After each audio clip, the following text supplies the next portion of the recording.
Assalamualaikum warahmatullahi wabarakatuh. Halo Sobat Ternak semua, selamat pagi. Selamat datang di live Jaga Ternak di Ditjen PKH yang diselenggarakan oleh Direktorat Jenderal Peternakan dan Kesehatan Hewan Kementerian Pertanian Republik Indonesia. Halo Sobat Ternak semua, selamat pagi. Boleh banget nih di absen dulu teman-teman semua dari wilayah mana aja. Hari ini juga cuacanya di wilayah teman-teman gimana? Alhamdulillah hari ini di Jakarta cerah sekali.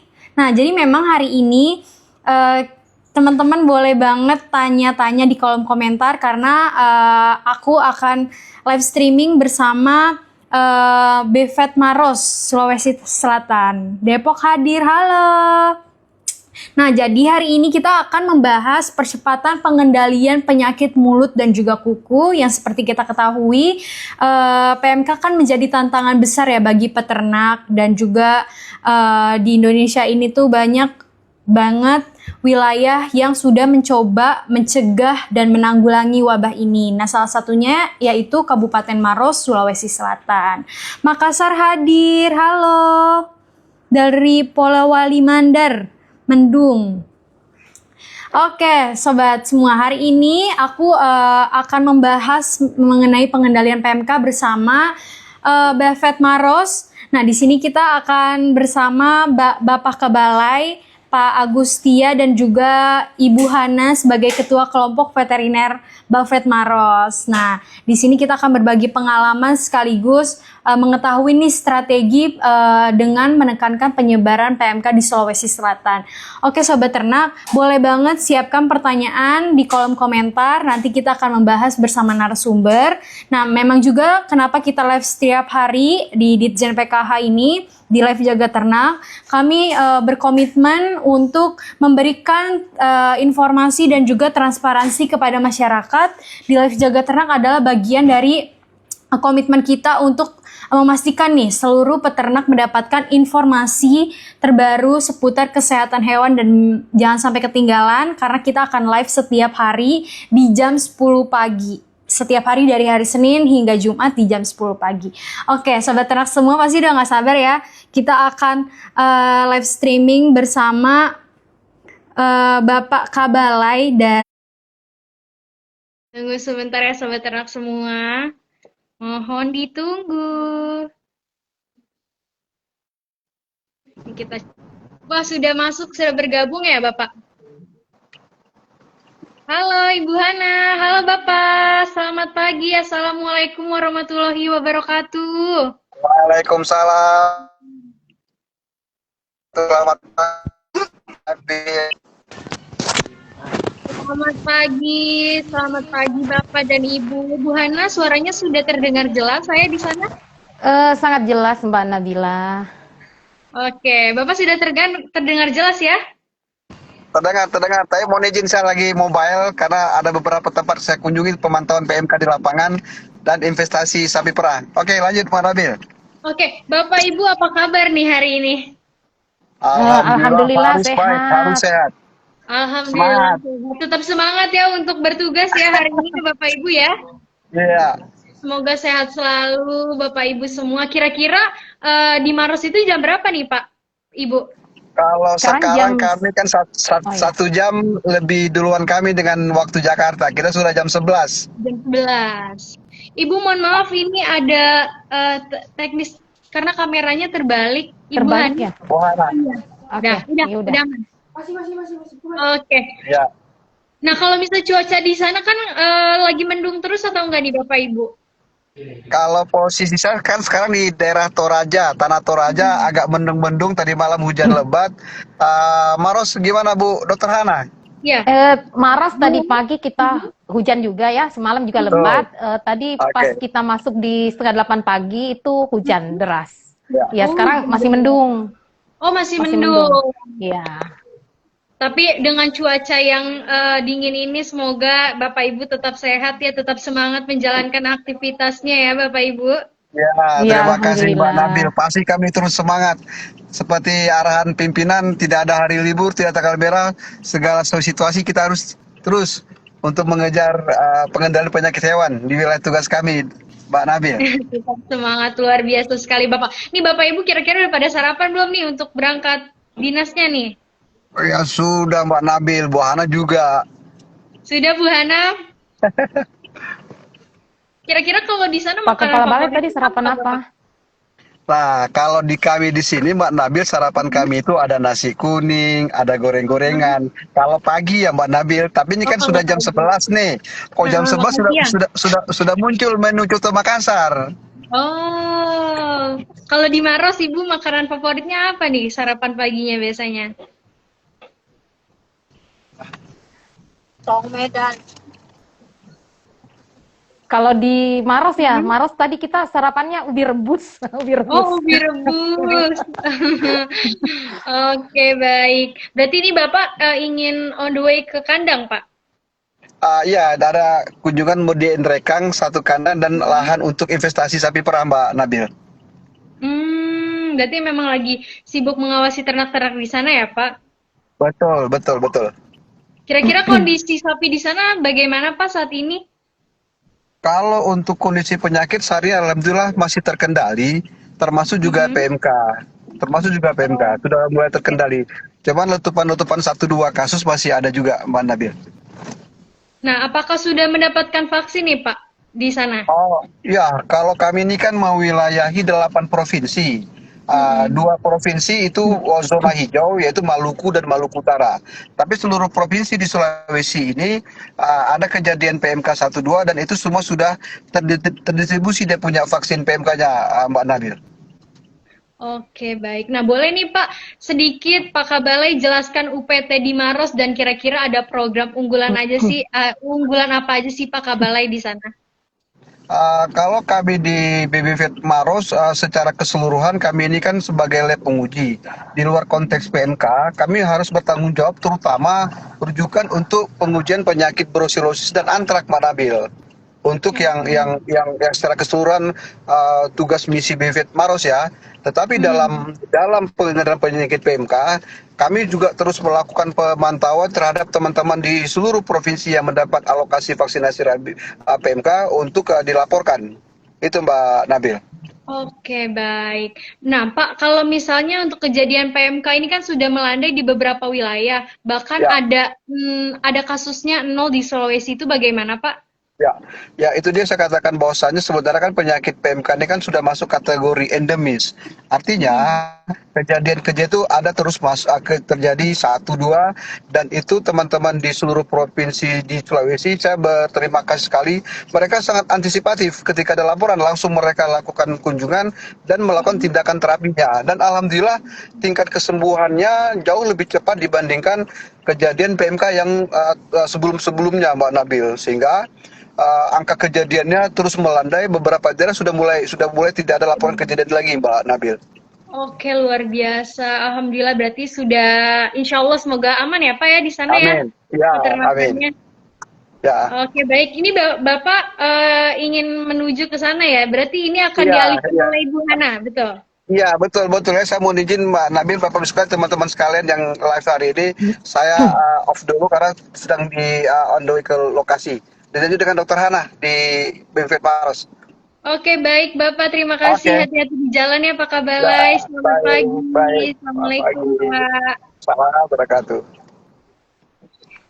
Oke, baik. Hari ini kita akan berbincang-bincang bersama Ibu Hana ya. Halo Ibu.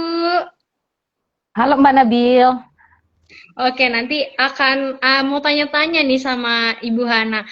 Nah, kita akan membahas tentang penerapan nih Bu. Bagaimana sih strategi yang diterapkan di BVET Maros dalam pengendalian PMK ini? Boleh dijelaskan Ibu Hana?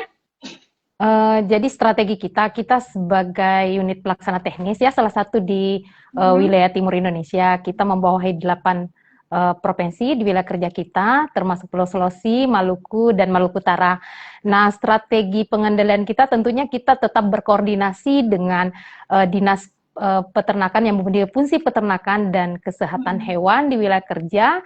Terus kita berkoordinasi bagaimana penanggulangan PMK dan kasus-kasus yang terjadi di lapangan, sehingga untuk strategi kami kita membentuk PJ ya, jadi penanggung jawab setiap provinsi. Jadi kita ada beberapa dokter hewan yang sudah kita bagi, bukan hanya dokter hewan tetapi seluruh medik dan paramedik serta personil yang ada di Balai Besar Veter Maros untuk bertanggung jawab terhadap provinsi-provinsi yang ada di wilayah kerja kita. Itu Mbak. Oke. Nah, kan Kementan sudah menyalurkan vaksin PMK ya Bu untuk di wilayah Sulawesi. Bagaimana sih Bu realisasi pelaksanaan vaksin di sana? Oke, jadi di awal kasus kemarin kan ada laporan kasus ya untuk di wilayah kita di akhir 2024. Kemudian kita dapat bantuan untuk dari CSR ya, CSR. Kemudian kita ada 8.000 dosis, kemudian kita salurkan ke beberapa provinsi di wilayah kita ya, khususnya untuk di Pulau Sulawesi. Dan ini sudah alhamdulillah sudah hampir 100% realisasi. Kemudian dari APBN sendiri kita sudah mendapatkan juga ya di beberapa wilayah di Sulawesi Selatan ini sudah tahap kedua ya. Kemarin kita yang tahap pertama 20.100 kalau tidak salah dosis itu sudah hampir 100%.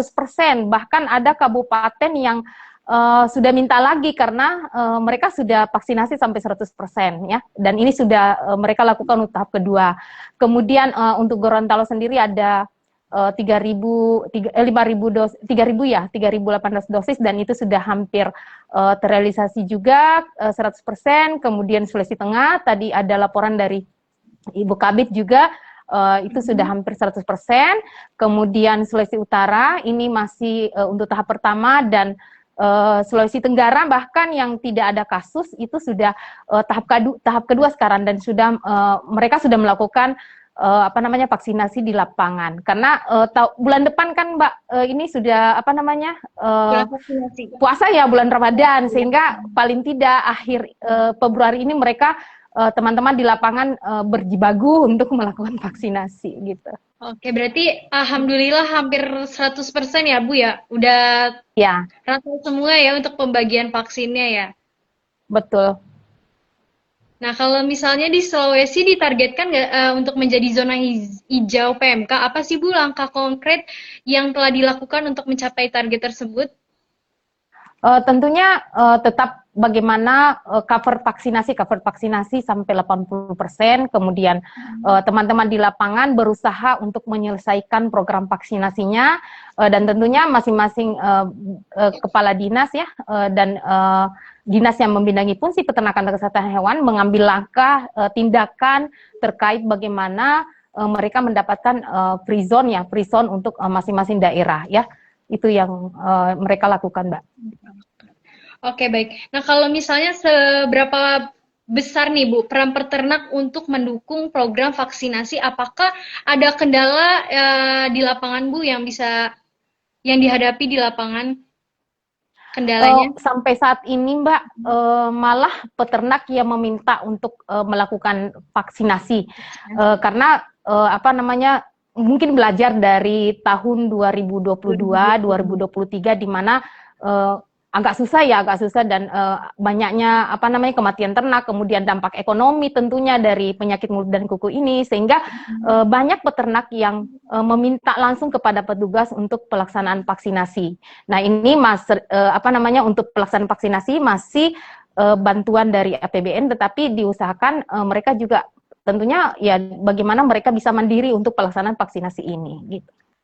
Oke, luar biasa sekali ya. Tapi bagaimana sih Bu kalau misalnya kesiapan pemerintah daerah dan juga Bafet Maros jika misalnya sewaktu-waktu ditemukan lagi nih banyak kasus PMK di wilayah Sulawesi? Kalau Bafet Maros sendiri tentunya kita akan langsung berkoordinasi ya dengan dinas setempat, kemudian teman-teman di daerah di dinas tentunya terus akan melaporkan laporan kasus ke sistem Isiknas dan di dinas sendiri tentunya akan mengambil langkah terkait dengan pelaksanaan penanggulangan penyakit PMK sendiri.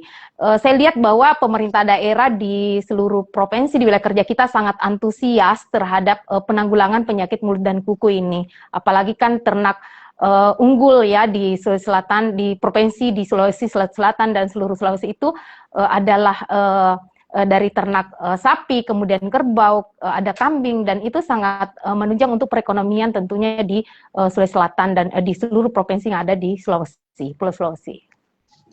Oke, Itu, Mbak. baik Ibu. Tapi kalau misalnya nih Bu, selain melakukan vaksinasi, apakah ada edukasi kepada peternak juga menjadi bagian penting kan dalam pencegahan PMK ini? Nah, bagaimana sih Bu upaya edukasi yang telah diberikan oleh Bafet Maros kepada peternak? Kita terus melakukan edukasi kepada peternak. Di samping Befet Maros, dinas sendiri ketika mereka melakukan tindakan di lapangan, baik tindakan vaksinasi, kemudian pengobatan, ya, mereka tetap melakukan edukasi kepada peternak terkait dengan penanggulangan penyakit PMK ini. Bagaimana dampak ekonominya, dampak bagaimana misalnya nanti ke masyarakatnya, dan tentunya untuk Befet Maros sendiri, kita tetap melakukan edukasi ke masyarakat dengan menggunakan media sosial. Jadi bisa follow ya Instagram Befet Maros, kemudian ada Facebook, ada TikTok. Kemudian kita dari 2022 kita menggunakan influencer ya, influencer yang terkenal yang ada di Sulawesi Selatan, di Kota Makassar. Kita gunakan, kita minta bantuannya untuk bagaimana kita mengedukasi masyarakat dengan mudah dengan melalui influencer yang ada di Makassar gitu ya. Oke, baik Ibu, luar biasa sekali ya berarti ya. Tapi apa aja ya Bu, misalnya boleh ceritain kepada sobat ternak semua juga, kayak misalnya gejala-gejalanya seperti apa, gejala-gejala PMK, jadi supaya memberikan edukasi untuk para peternak di Indonesia. Oke.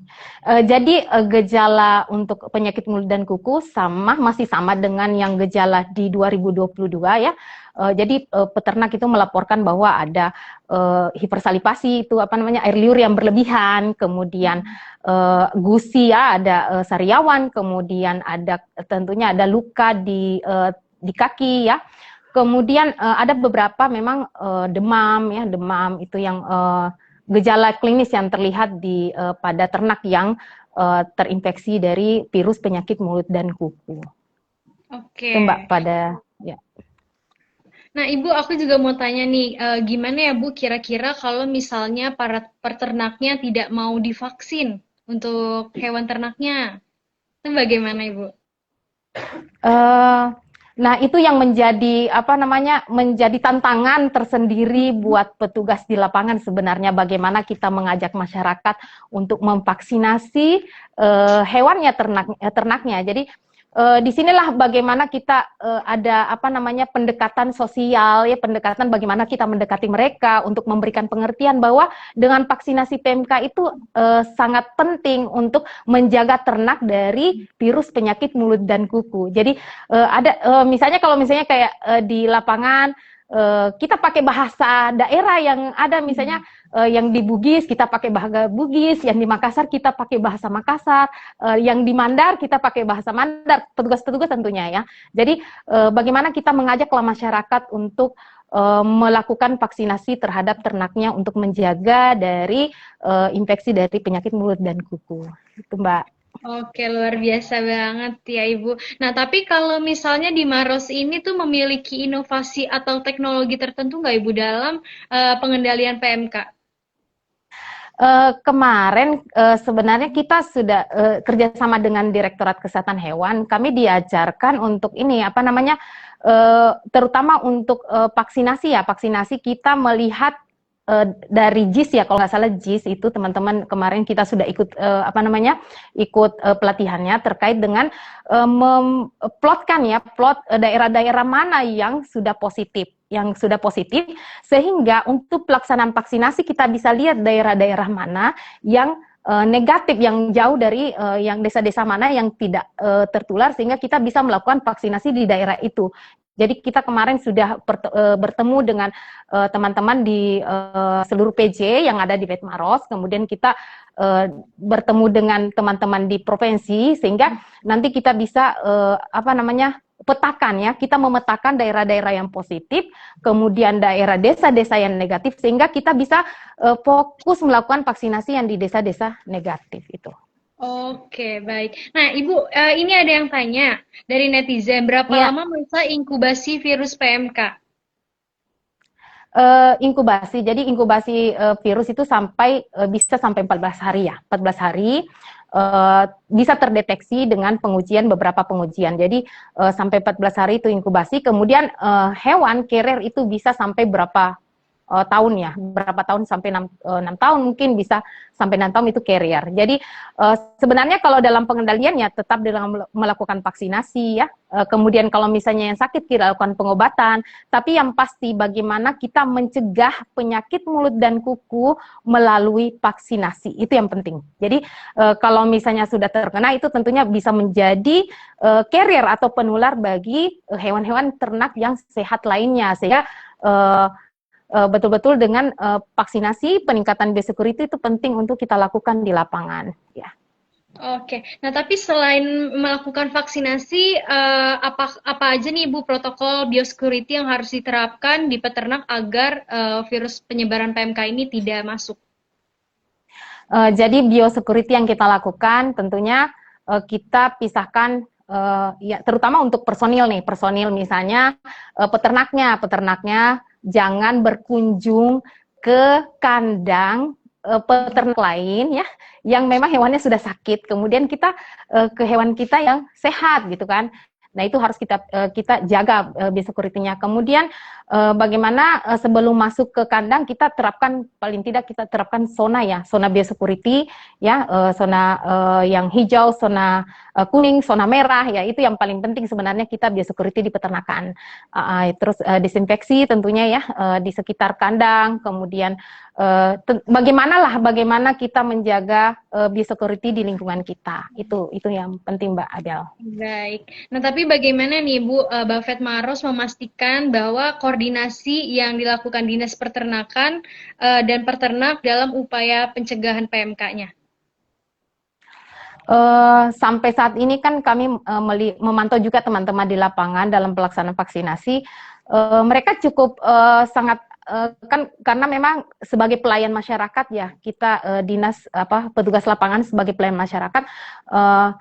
Saya kira mereka tidak ada hambatan, tapi memang tantangannya tadi masih ada beberapa memang yang belum bisa divaksin. Tapi saya kira teman-teman di lapangan mereka punya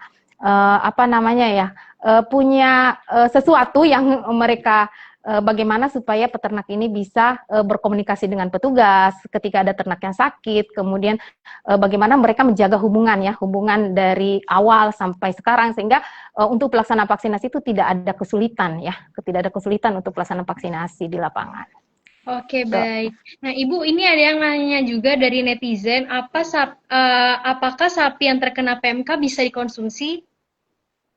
Oh, kalau misalnya untuk konsumsi, silahkan dikonsumsi, tapi memang dalam tentunya pemanasan. Ini tidak ada terkait dengan zoonosis ya, jadi penyakit mulut dan kuku bukan zoonosis, bukan penyakit yang bisa menular dari hewan ke manusia, jadi aman untuk dikonsumsi. Tapi tentunya tetap memperhatikan kaidah namanya kesehatan masyarakat veteriner. Kita harus menyediakan produk peternakan yang aman, sehat, utuh dan halal ya, asuh kalau kita singkat asuh.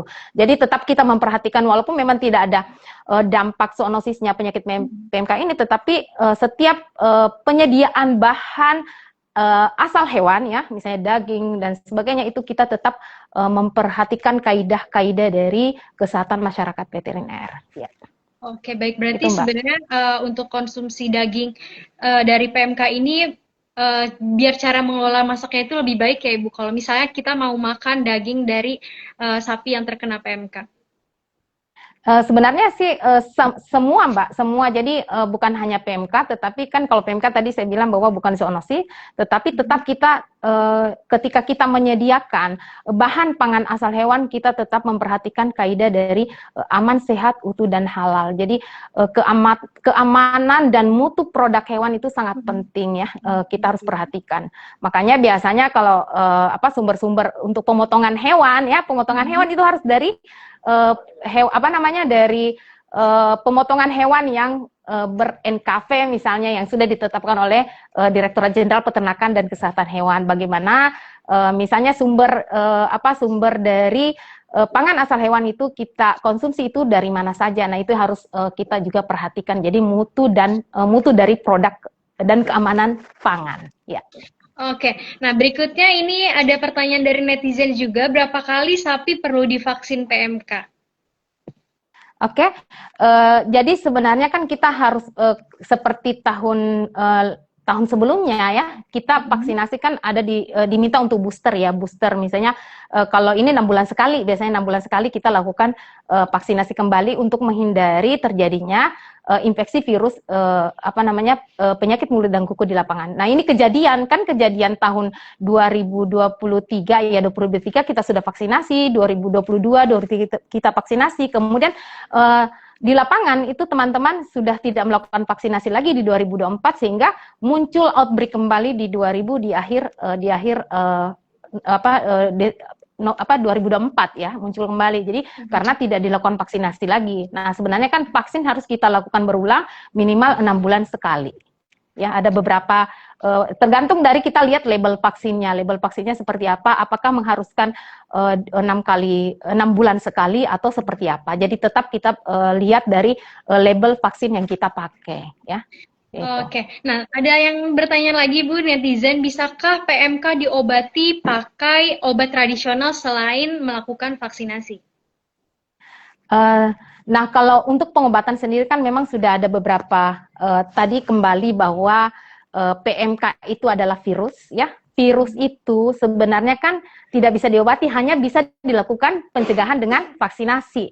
Nah, yang pengobatannya sebenarnya kan efek sekunder dari infeksi sekunder misalnya bakteri dan misalnya ada luka dan sebagainya, itu yang kita lakukan pengobatan. Tapi yang paling penting untuk pencegahan suatu penyakit virus itu adalah menggunakan vaksin. Nah, vaksinasi adalah pencegahannya. Tadi untuk pengobatan itu adalah akibat dari infeksi sekunder yang diakibatkan oleh virus ini. Itu Mbak. Ya. Oke. Nah, berikutnya Bu, ada yang bertanya lagi dari netizen, apakah babi bisa terkena PMK? Bisa ya, bisa PMK. Babi bisa terkena PMK. Yang pasti itu ya, yang berkuku genap ya. Nah, itu yang hewan mamalia yang berkuku genap bisa terinfeksi penyakit mulut dan kuku. Nah, berikutnya lagi Ibu dari netizen nih, banyak yang bertanya juga ya Bu. Nih, apakah sapi yang bergejala PMK boleh divaksinasi Bu Dokter? Oh, jadi syarat untuk melakukan vaksinasi kan, syarat melakukan vaksinasi itu tentunya kan hewan harus sehat ya. Jadi sebelum kita melakukan vaksinasi, kita harus lihat apakah hewan ini sehat secara kasat mata gitu kan. Nah, itu harus kita sebelum kita lakukan vaksinasi, apakah hewan ini sehat. Tapi kalau sudah bergejala, ngapain kita melakukan vaksinasi? Tentunya akan mempercepat terjadinya infeksi kalau kita lakukan vaksinasi. Malah biasanya kalau misalnya hewan bergejala ya lebih parah atau bahkan ternak bisa mati gitu ya. Jadi tetap ingat bahwa ada dulu statement dari Pak Dirjen ya bahwa kalau hewan sehat vaksinasi ya, hewan sakit obati ya, itu ya. Gimana Pak Bel? Ininya, yel-yelnya. Bareng-bareng bersama aja ya Bu. Ibu yang bilang. Iya. Hewan sehat vaksinasi. Hewan sakit obati. PMK bisa diatasi. Ya, PMK bisa diatasi. Luar biasa. Iya. Nah, Ibu, mohon izin dulu ya untuk saya memberikan laporan harian pengendalian PMK pada tanggal 18 Februari 2025. Sudah tercatat sebanyak 67 ekor ternak yang sakit, potong paksa ternak dilaporkan sudah 0 dan ternak mati dilaporkan 1. Data ini dilaporkan di 5 provinsi, 7 kabupaten kota, 10 kecamatan, dan 15 desa. Dan pengendalian PMK per tanggal 28 Desember hingga 18 Februari 2025 ini, pelaksanaan vaksinasinya sudah sebanyak 876.935 dosis dan desinfeksi dilakukan sebanyak 1.199 lokasi dan investigasi yang sudah dilakukan di 6.121 lokasi dan kita sudah memberikan edukasi sebanyak 1.618 lokasi dan pengobatan sebanyak 27.192 lokasi. dan ini dilakukan di 29 provinsi, 342 kabupaten kota, dan 2.626 kecamatan, 8.186 desa. Data ini kita peroleh dari Isiknas. Baik, Ibu. Terima kasih banyak ya, Ibu Hana sudah memberikan pertanyaan nih, jawaban-jawaban dari Sobat Ternak semua, dan juga memberikan sharing tentang edukasi bahwa vaksinasi ini sangat penting untuk ternak. Dan juga terima kasih Bu Hana atas waktunya telah bergabung di live Jaga Ternak ini. Semoga ternak kita semua pada sehat ya Ibu. Para peternak Iya, juga pada terima senang. kasih. Semoga Ya, di lain waktu kita bisa sharing-sharing lagi membahas oke, tentang kesehatan hewan. Terima kasih siap. Bu Hana. Jangan lupa Sobat Ternak semua untuk saksikan live streaming setiap hari dari Senin hingga Jumat di jam 10 pagi. Saya Abel pamit Oke, undur diri. Terima kasih Bu Hana. Assalamualaikum terima kasih Mbak warahmatullahi Bel. wabarakatuh. Terima kasih. Sampai jumpa Ibu. Assalamualaikum. Sama-sama, Selamat sampai siang. jumpa. Waalaikumsalam warahmatullahi wabarakatuh.